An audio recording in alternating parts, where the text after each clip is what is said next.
I never set out to own the majority of a neighborhood. It just sort of unfolded over time. About 15 years back, I was looking to invest in real estate after receiving a modest inheritance from my grandfather. The housing market had taken a downturn, and I stumbled upon this pleasant suburban development called Willow Creek Estates. I've decided not to use the real name, fearing potential repercussions. With reasonable prices, the neighborhood was well maintained, boasted good schools nearby, making it attractive for families. It comprised about 70 homes, a small community pool, and even a playground area. I bought my first property there, a house I still call home, and quickly recognized its potential. The HOA fees were reasonable back then, around $150 per month, covering common area maintenance and the community pool. The bylaws weren't overly restrictive, and the board seemed to exist mainly to prevent the neighborhood from falling into disrepair. After living there for about a year, I noticed a foreclosure 2 streets over. The price was too good to pass up, so I formed an LLC and purchased it as a rental property. The tenants I found were a young professional couple who kept the place in excellent condition. The rental income more than covered the mortgage, HOA fees, and maintenance, with a decent profit margin. This success led me to purchase another property in Willow Creek Estates the following year, and then 2 more the year after that. Each time, I created a new LLC or holding company to manage the investment. This wasn't about hiding my ownership. It was simply good business practice for liability protection and tax purposes. My CPA had recommended this structure, and I followed his advice. Fast forward 15 years, and I've accumulated ownership of about 65% of the neighborhood. Some were foreclosures, others came from elderly residents looking to downsize, and a few were from families relocating for work. I always paid fair market value and maintained the properties well. Most residents had no idea about my extensive ownership. They just knew me as Arthur, the quiet fellow who lived at the corner of Elm and Oak, who occasionally tinkered with old cars. Speaking of cars, that's where my troubles began. I've always been a bit of a car enthusiast. I have my daily driver, a sensible sedan that gets me to my office job. Then there's my restoration project, a 1967 classic sports car that I've been slowly bringing back to life over the past 2 years. I kept it under a fitted cover when not working on it. My third vehicle is a pickup truck that I use for hauling materials for my properties and occasionally helping friends move. All 3 vehicles fit comfortably in my extended driveway without blocking the sidewalk or looking cluttered. The HOA had gone through several board iterations over the years, mostly reasonable people who understood that maintaining property values meant finding a balance between regulations and resident happiness. That all changed when Brenda moved in about 8 months ago. Brenda bought one of the few properties I didn't own, a 2-story colonial across from the community playground. Within weeks, she'd maneuvered her way onto the HOA board, filling a vacancy left when another member relocated. Within 3 months, she somehow finagled her way into the presidency. The changes were subtle at first: stricter enforcement of existing rules, more frequent violation notices for minor infractions like trash cans being visible from the street for too long. But then came the beautification initiatives that seemed primarily focused on making her section of the neighborhood look better at everyone else's expense. Last month, I received a notice in my mailbox that caught me completely off guard. It read, "Violation Notice, Excessive Vehicle Accumulation. Per newly adopted HOA regulation, properties are limited to 2 visible vehicles per household. You are currently in violation with 3 vehicles. A special assessment fee of $150 per additional vehicle will be added to your monthly HOA dues, effective immediately." I was baffled. This was the first I'd ever heard of any such regulation. I checked my email and found nothing about a policy change or a meeting to even discuss new rules. When I talked to my neighbor, he was equally perplexed but mentioned he'd heard something about a so-called special session of the board that hardly anyone attended. I immediately called the HOA management company. The representative confirmed the new policy, but couldn't tell me when or how it had been approved. She simply directed me to Brenda for further questions. Trying to be reasonable, I sent Brenda an email explaining my situation and asking about the process for this policy change. Her response was curt. "The board has determined that excessive vehicles detract from our neighborhood aesthetic and lower property values. The special session where this was approved was announced via a notice at the community bulletin board by the pool. If you had concerns, you should have attended. The assessment stance. I knew this wasn't right. I've been in this neighborhood long enough to know that policy changes require proper notice and a vote of property owners, not just the board. The community bulletin board was hardly an appropriate place for official notices, especially during winter when the pool was closed. At the next regular HOA meeting, I showed up ready to discuss the issue calmly. About 20 residents attended, including several of my tenants, though they didn't know I was their landlord. Brenda ran the meeting with an iron fist, limiting comments to 60 seconds and dismissing concerns with practiced condescension. When my turn came to speak, I explained that my vehicles were well-maintained, not eyesores, and that I had not received proper notice about the policy change. My classic car is a restoration project I work on as a hobby. It's always under a fitted cover when not being actively worked on. My truck is necessary for my side business and property maintenance. None of them are junkers or eyesores. Brenda cut me off. The rule isn't about the condition of the vehicles, it's about quantity. Studies show that neighborhoods with strict parking regulations maintain higher property values. Thus, the board has determined that 2 vehicles per household is the appropriate limit. Well, I would like to see these studies, I replied. And I would like to see the bylaw provisions that allowed such a significant policy change without a proper vote of all homeowners. Her face tightened.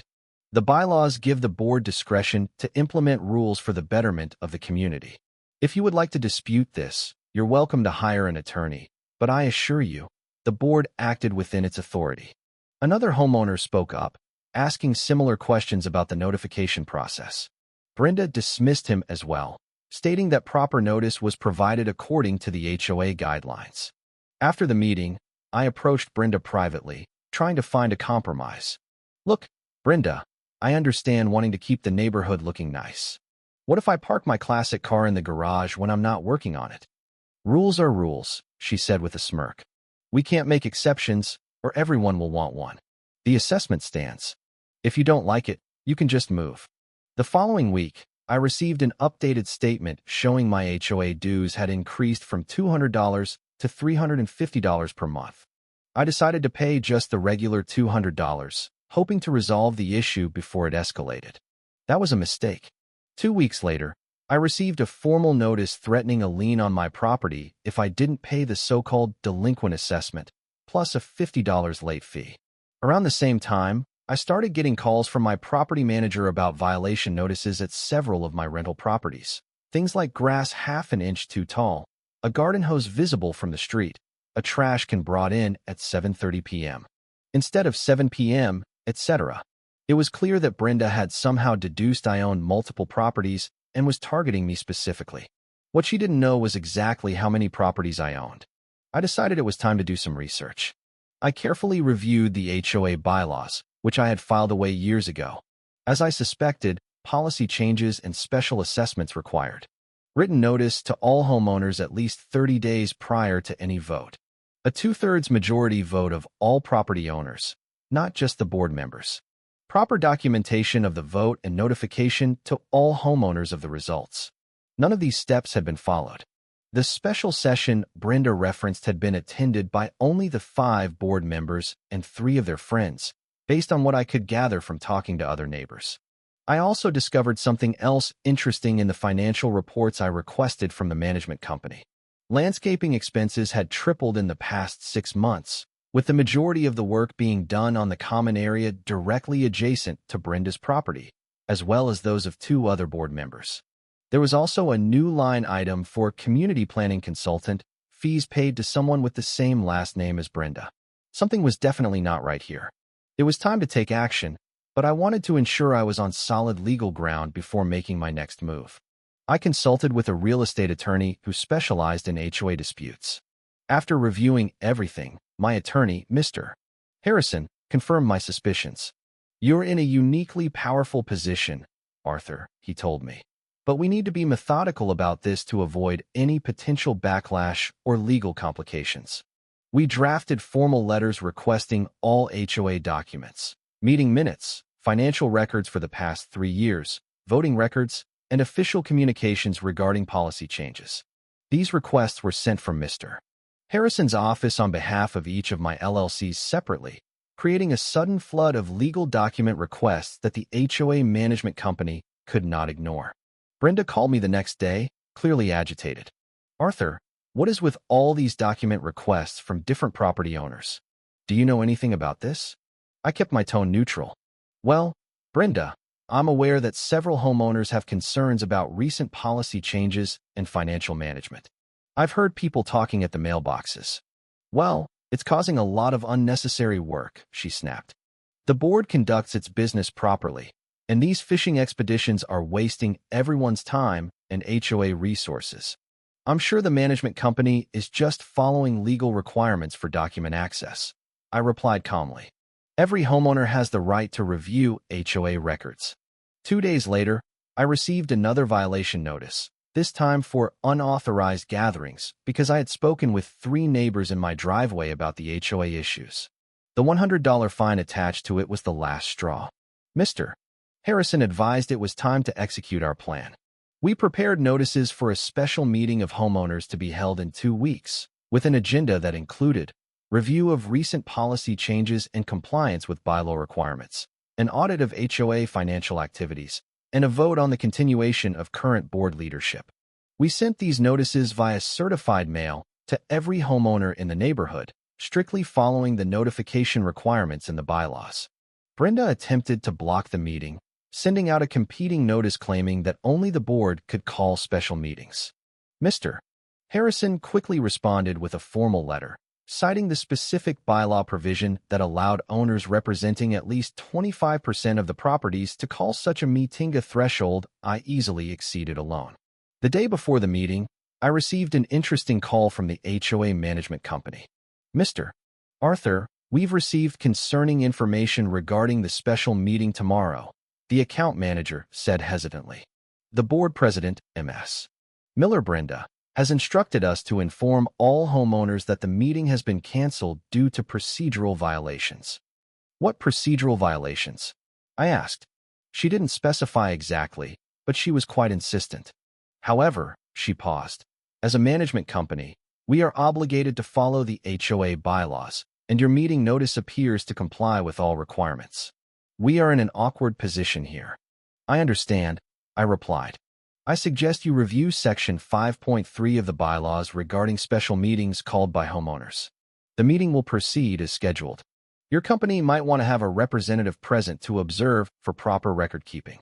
That evening, Brenda and 2 other board members went door to door, telling homeowners the meeting was canceled. Fortunately, most people had already received my clarification email confirming the meeting would proceed as planned. I rented a meeting room at the local community center to accommodate everyone comfortably. Mr. Harrison would be present, along with a court reporter to create an official record of the proceedings. I had prepared detailed documentation of all bylaw violations, financial discrepancies, and instances of selective enforcement. The morning of the meeting, I arrived early to set everything up. Mr. Harrison had advised me to remain calm and factual throughout, regardless of any provocations. "This isn't about revenge, Arthur," he reminded me. "It's about proper governance and protecting your investments." By 10 a.m., the room was nearly full. About 40 homeowners had shown up an unprecedented turnout for an HOA meeting in Willow Creek Estates. Brenda and the other board members huddled near the front, whispering among themselves and occasionally glaring in my direction. At exactly 10 a.m., I called the meeting to order. "Thank you all for coming today. As specified in the notice, this special meeting has been called in accordance with Section 5.3 of our HOA bylaws to address concerns regarding recent policy changes, financial management, and board governance." Brenda immediately stood up. "This meeting is unauthorized. Only the board can." Mr. Harrison politely interrupted her. "Ms. Miller, the meeting has been properly called under Section 5.3, which states that homeowners representing at least 25% of properties may call a special meeting with proper notice, which was provided. This meeting is proceeding in accordance with the bylaws." Brenda's face reddened. "And who are you?" "I'm counsel for several property owners in this community," he replied simply. I then continued with the agenda, first addressing the vehicle policy. The first item concerns the recently implemented policy limiting properties to 2 vehicles and imposing a $150 monthly fee for each additional vehicle. According to our bylaws, such a policy change requires 30 days written notice to all homeowners and a 2/3 majority vote of all property owners, not just board members. I displayed the relevant bylaw section on a screen. Records show that no such notice was provided to all homeowners, and no community-wide vote was conducted. Therefore, this policy was implemented in violation of our bylaws and is invalid. Brenda jumped up again. The notice was posted on the community bulletin board, which is an acceptable form of communication under the bylaws. Actually, Brenda, I replied. Section 8.2 specifically states that notices of policy changes must be delivered via mail or email to each owner's address of record. A bulletin board posting might be sufficient for announcing a community picnic, but not for significant policy changes affecting homeowner finances. I then moved on to the financial discrepancies, presenting spreadsheets showing the dramatic increase in landscaping expenses concentrated around certain board members' properties and the consulting fees paid to Brenda's brother-in-law. These financial records raise serious concerns about the proper use of HOA funds, I explained. The consulting fees alone total over $15,000 in the past 6 months, with no clear deliverables provided to the community. One of Brenda's allies on the board, the treasurer, tried to defend these expenses. The landscaping improvements were part of our beautification initiative, and the consulting services were for a comprehensive neighborhood development plan. Can you provide copies of this development plan? I asked. He shifted uncomfortably. It's still in progress. A homeowner I didn't know well stood up. I've lived here for 8 years, and I've never seen the HOA act like this before. These fees and fines are getting out of control. My neighbor got a $75 fine because her kid's bike was visible in the front yard for a few hours. Several others nodded and murmured in agreement. Another resident spoke up. I got fined because my trash can was brought in at 7:15 a.m. instead of 7 a.m. When I pointed out that the board member next door still had their can out at 8:30, I was told they had a special exception because of their work schedule. These testimonials continued for about 20 minutes, revealing a pattern of selective enforcement and arbitrary rule changes that had created widespread dissatisfaction. Brenda tried repeatedly to adjourn the meeting, but each time Mr. Harrison politely pointed out that under the bylaws, only a majority vote of attending homeowners could adjourn a properly called special meeting.